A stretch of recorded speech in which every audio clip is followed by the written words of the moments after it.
Welcome Surfboard fans. It's cold in here today, but I've got something that's going to warm you right up.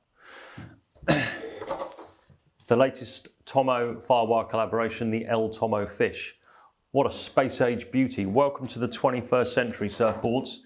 This bad boy is going to fly.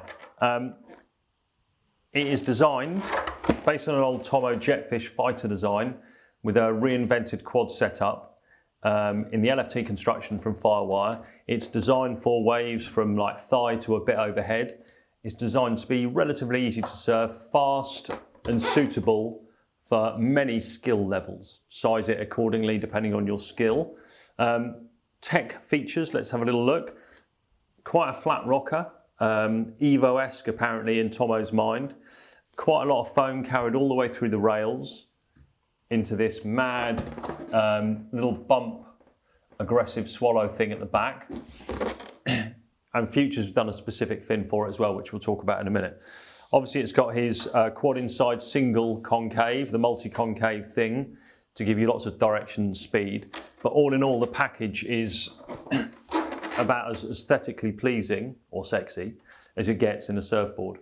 The LFT construction is Tomo's favoured construction with Firewire stuff. It's got the sunken composite stringer, and it's really there to give you more of as much of a PU feel as you can get in an epoxy board. So that kind of pop and responsiveness. And the epoxy nature of the LFT means that pop and that feel, responsiveness will last almost indefinitely.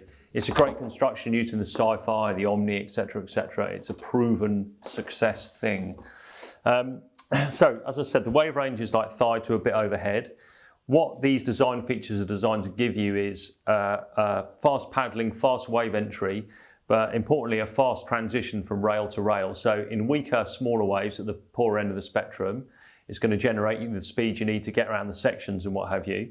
But in the bigger, cleaner days, when it's head height and a bit more maybe, it's going to go fast rail to rail, so generating lots of speed. And with this tail, the little bump running into the swallow, it allows the tail to break the water more quickly and so get the board turning more quickly. So harder, aggressive turns.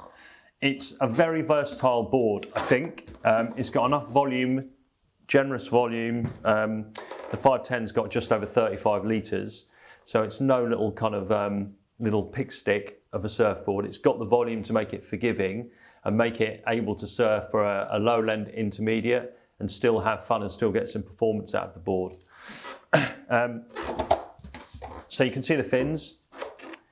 Yeah, me too. Apparently they work really well. Future's worked hand in hand with Tomo to develop them. I guess with that design, the idea is that as well as generating speed, that they release relatively easily for turns too.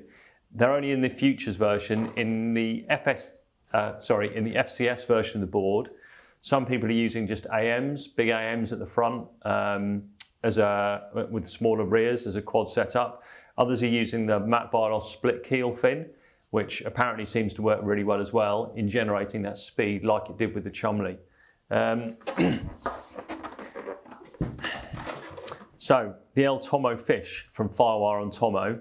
If you're looking for a board to maximise fun on weaker days, but still have the potential to perform when it's a bit bigger and a bit cleaner, and you like that kind of fish feel of a board, the rail-to-rail surfing, then obviously this is the best option on earth right now. And with that skill level thing, it is adaptable, it is versatile. Don't be put off by the look of the thing being quite space-agey. I think it's going to be quite reasonably easy to surf for this kind of board. As I said, volume-wise, the 510 is about 35 litres. The 5.9 comes down to 33.6.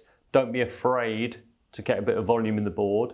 For the kind of waves it's designed, the kind of surfing it's designed to do, you're as well to have an extra litre or so rather than go under, because the board, with the features it has, more than compensates for carrying that little bit of extra foam. With Tomo's other boards, the Evo and everything, there's always been this ethos to surf it as short as you possibly can. But I think with the El Tomo Fish, you need to sit at the volume that you're kind of comfortable with, because pro rata, the length of volume seems to work really, really well. As always, it's online at Boardshop right now. You can buy yours in Futures or FCS fin setup. You can trade in old boards against it, buy on 0% finance, etc., etc. All that stuff and all the other info you need is online right now. But there it is, the El Tomo Fish.